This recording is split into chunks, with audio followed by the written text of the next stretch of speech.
evening, wherever you are in the world. Welcome, welcome, welcome. We are about to get started our usual how do you say this word? Translation? No.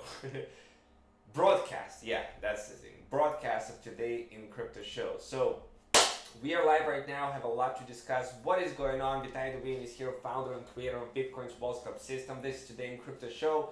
And lots of interesting stuff is happening today in the crypto market. And today particularly I want to discuss with you the possibility of Ethereum. This is the second largest cryptocurrency on the market to go down and collapse eventually, according to a recent article in TechCrunch, which is quite interesting. They have arguments about that even Vitalik Buterin, the founder of Ethereum, has had to chime in and defend his position. So looking at the market right now, we are seeing some sell-off of Bitcoin started just a couple hours ago with those two big candles. Bitcoin was trading at about $7,400 and it was brought down by $400 in a span of a couple hours. That caused all of the major cryptocurrencies to be in red again. So there is still this big correlation between Bitcoin and other crypto assets. Ethereum is down 10%, Bitcoin Cash is down 11%. Big sell-offs happening today in the market. So we'll see if Bitcoin will hold up, as I see some green signs here on hourly charts. You know, from my perspective, there is support at $6,000 minimum. So they'll step in, the buyers will step in and defend those prices. So what is going on with Ethereum? So if this article by TechCrunch that was published a couple days ago caused a big uproar in the Ethereum community, saying that the collapse of Ethereum is inevitable. Now you have to understand, there is a lot of people that are holding Ethereum. There is a lot of Ethereum holders from the Ethereum Foundation. Vitalik Buterin himself is a billionaire because he owns Ethereum. I mean, they're not going to allow this to happen. But here's the argument. They're saying that Ethereum as the asset, as the network itself, is going to thrive, but Ethereum as the asset is going to collapse. And that is because of the features inside the Ethereum protocols right now that doesn't really force people to use Ethereum to pay for gas. So gas is like a metaphor. It's what whenever you're paying transaction on the Ethereum network, you're paying with gas. And Ethereum is a smart contract, decentralized platform, and it has many different applications, decentralized applications, a lot of ICOs, a lot of tokens. If you take a look at the token list right here, you'll see that the majority of them are sitting on the Ethereum platform. Like the vast majority of them, they are running on the Ethereum platform. So it is definitely a huge success in this regard. Now, here's the interesting thing. They say there's no future for gas, in a way that people are not being forced to pay for transactions in gas. There's something that is not enforceable, and the miners are able to accept the fees to include in the network in some other assets, some other cryptocurrencies, some other ERC token, but not Ethereum. And that, according to the author of the article, will cause people to just not using Ethereum, right? And using something else, and Ethereum moving from proof of work to proof of stake very soon, and moving into like a voting platform. They say that people that hold different tokens, ERC20 tokens, they should be able to vote using their tokens on the platform. And that's pretty much what the gist of this article is saying, that there is something that is called economic abstraction inside Ethereum, where you don't have to use Ethereum to pay the fees to the miners, but you can use the native other tokens. And from the side of Ethereum, Vitalik Buterin is saying, well, look, guys, you know, I agree with your article. You know, there's some problems inside the Ethereum project right now, but we're dealing with it. You know, we are going to essentially force people to pay for transactions on the Ethereum network using Ethereum. There's not going to be a way to avoid that. So that's number one. His counter argument about that. So they're already working on that, making an Ethereum kind of like another ERC20 token, or at least behave like another ERC20 token, not separate from that. And like there are no non-token contracts, and you can read the whole article. There's like tokenless contracts that can already choose, you know, to pay a 50-50 mix, let's say, in fees in Lemonade coin or T-Bax and whatever other coins that they choose to, and the miners accept, they can pay with that. A miner can also process transaction paying fee with an asset they do not want if there is an open decentralized exchange offer to exchange the fee asset for something they prefer. So essentially you can pay fees with whatever currency that you want, and it will automatically exchange to the whatever currency the miners want to accept in order to include it in the blockchain.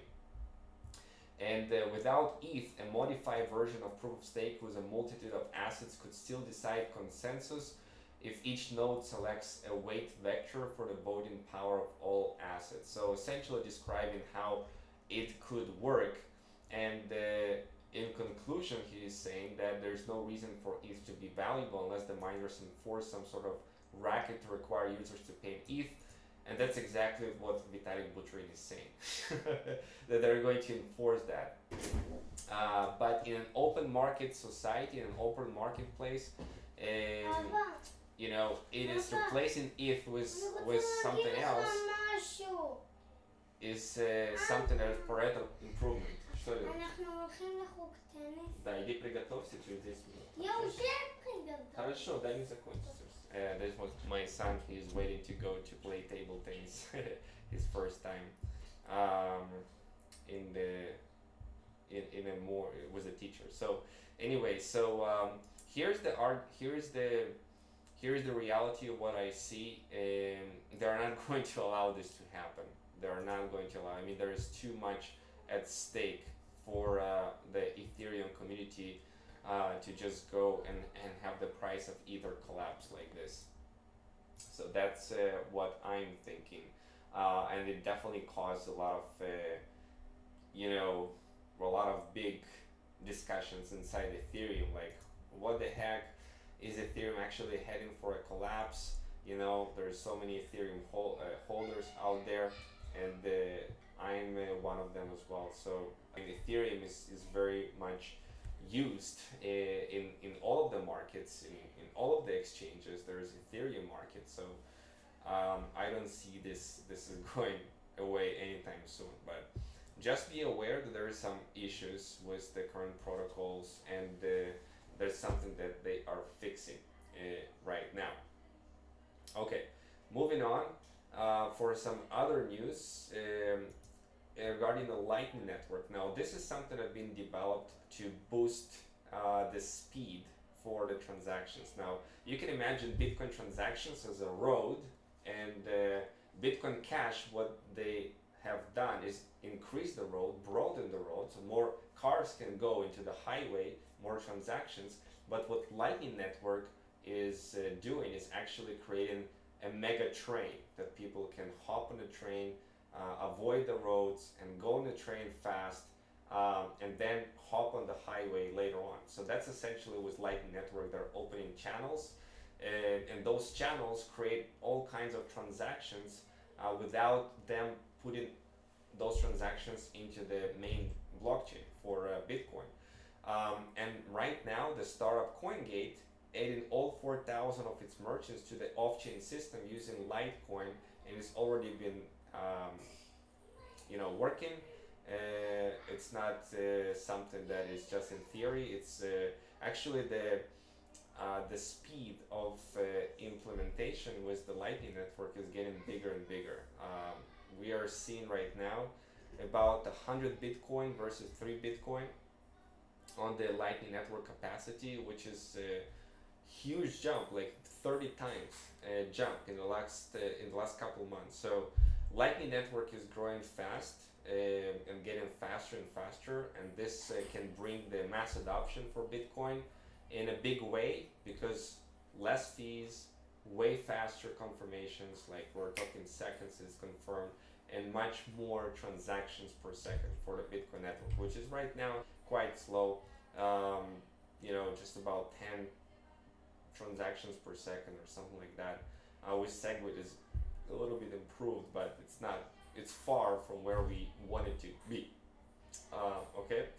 Now, Bitcoin Diamond, another fork for Bitcoin, has surged 200%, and the reason for that may be because Binance is starting depositing withdrawals and deposits, and the 20,000 new products are coming inside the Bitcoin Diamond Bazaar, that partnerships with a distributors. So if you're holding Bitcoin Diamond, congratulations, it's definitely surged in a major way, 125% right now. But it's still a tiny little value of Bitcoin. That's what happens to the fork of Bitcoin. Bitcoin is $7,000 and Bitcoin Diamond is $3. It's not even in the same universe. What else we are having in the news?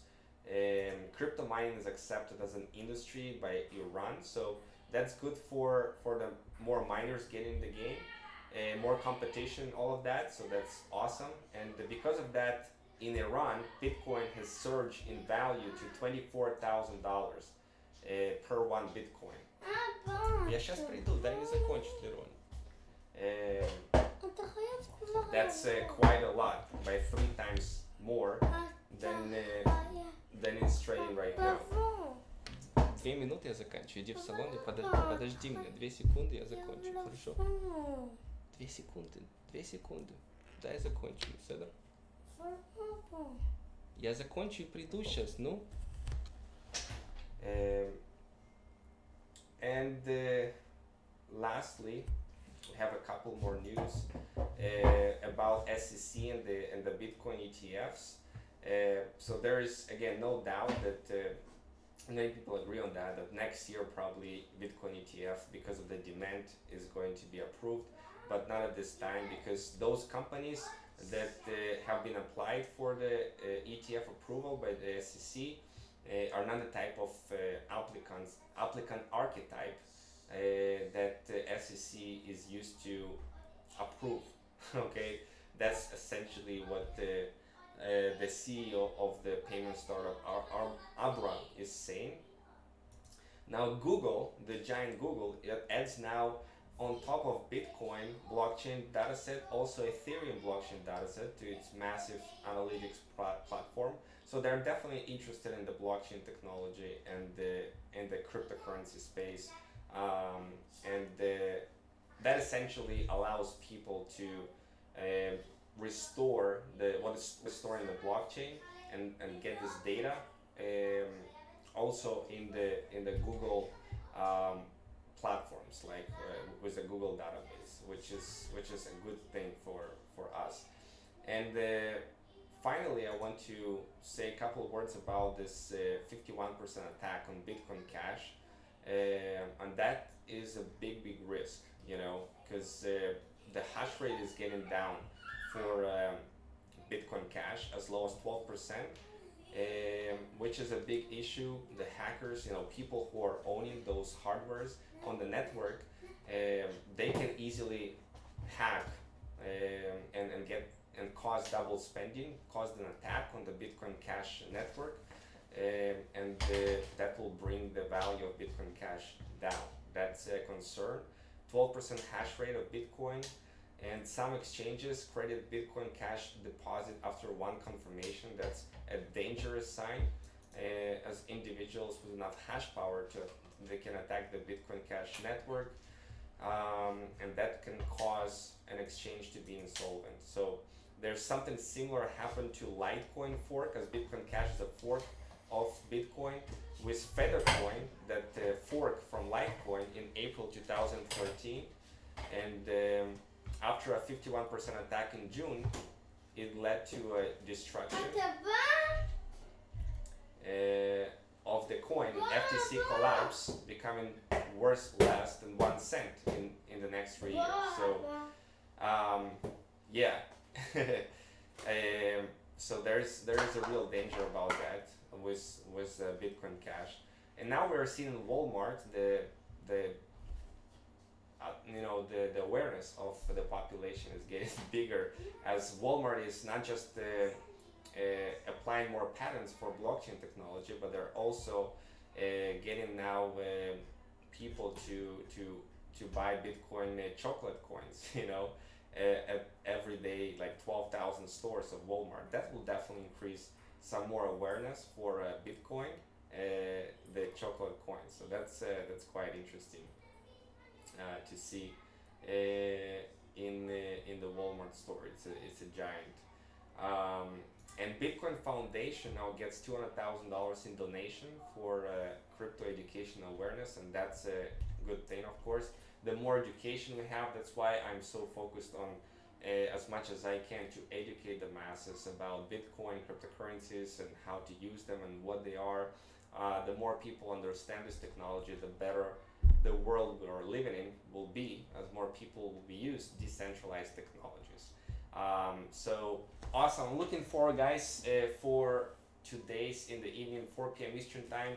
If you are not part of Crypto Trading Millionaires, today at 4 p.m. Eastern time, we're holding a coaching session and show you the state of the Bitcoin markets, and also the different trades and how to look and how to see and how to plan in this market, how to do the trades and all of that good stuff. So make sure that you're plugged into that. And if you're not a member yet, then upgrade to Crypto Trading Millionaire membership and be part of our Telegram group where we give all the signals and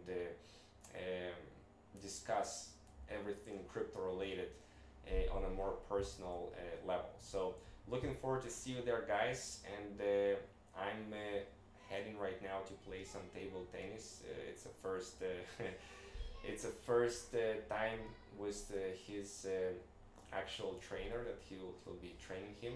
And tomorrow I'll be off on a cruise on Europe, Barcelona, France, with some of the most influential people in the blockchain space, from the Charlie Lee, the founder of Litecoin, and John McAfee, and Roger Ver, founder of Bitcoin.com, and some other people in the space. I'll be broadcasting live from there. Hopefully there'll be a connection there good enough, and share with you what I learned in that event. So that is for now, and I hope